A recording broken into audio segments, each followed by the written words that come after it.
मोबदला माझ्या साहेबांच्या शिक्षणाकरिता तिकडे परदेशी सुद्धा पाठवायचे. खर तर आज इथं खूप साऱ्या महिला भगिनी उपस्थित आहेत.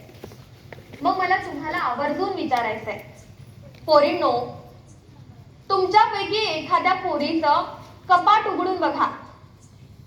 तुम्हा आम्हाला मोजता सुद्धा येणार नाही एवढ्या साड्या अगदी धडाधडा खाली पडतील की नाही पोरींनो? बघा, आवाज आता कमी येतो, हो ना? पण खरं सांगू का तुम्हाला, माझ्या साडीवर एवढी ठिगळं होती ना, तुम्हा आम्हाला मोजता सुद्धा येणार नाही एवढ्या ठिगळांच्या साडीवर आम्ही आमची दिवस काढली. बाळांनो, ही अशी गरिबी चालूच होती. या गरिबीमध्ये आम्ही जगणं शिकलं होतं. माझे साहेबी तिकडे त्यांचं शिक्षण घेत होते आणि मी इकडे दुसऱ्यांदा पोटसी होते. माझ्या पोटात जन्माला आला तो म्हणजे माझा दुसरा मुलगा रमेश. माझं बाळ जसं जन्माला आलं ना, अगदी तसं मरण पावलं. या माझ्या हातामध्ये त्या चिमुकल्या रमेशने स्वतःचा जीव सोडला.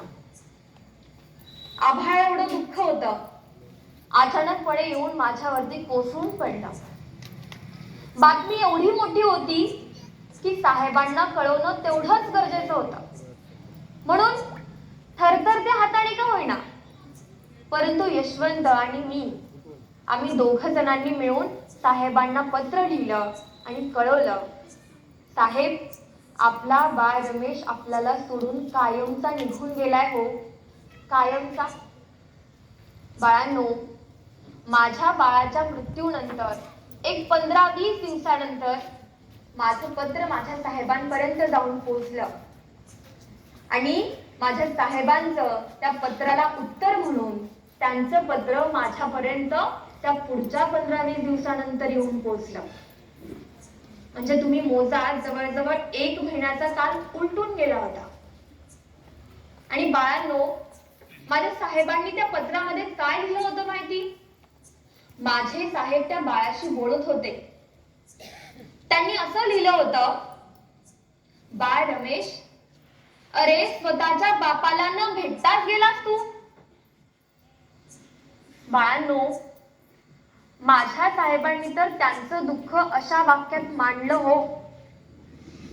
पण मी पण त्या बाळाची आई होते ना, मी तर ते दुःख एवढ्या जवळून अनुभवत होते. मग माझं दुःख तर केवढं मोठं असणार. तरी पण त्या पत्रातलं ते एक वाक्य वाचून मला कळून चुकलं की माझे साहेब परदेशात असताना सुद्धा माझ्या साहेबांना माझ्या बाळाचं तेवढंच दुःख होतंय.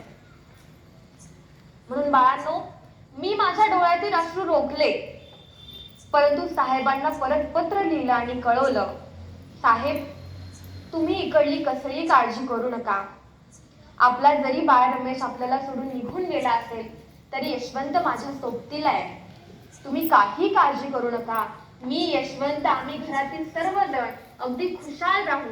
तुम्ही फक्त आणि फक्त तुमच्या तब्येतीची काळजी घ्या, तुमच्या शिक्षणाकडे लक्ष द्या, जास्त जागरण करू नका, तुमचीच राहू, असं पत्र मी माझ्या साहेबांना लिहिलं. बाळांनो, याच अशाच काही पत्रांमधून माझ्या साहेबांना थोडासा धीर मिळायचा. आणि कदाचित यामुळेच की काय, माझ्या साहेबांनी त्यांचं अमेरिकेचं असणारं उच्च शिक्षण पूर्ण केलं आणि माझे साहेब अमेरिकेहून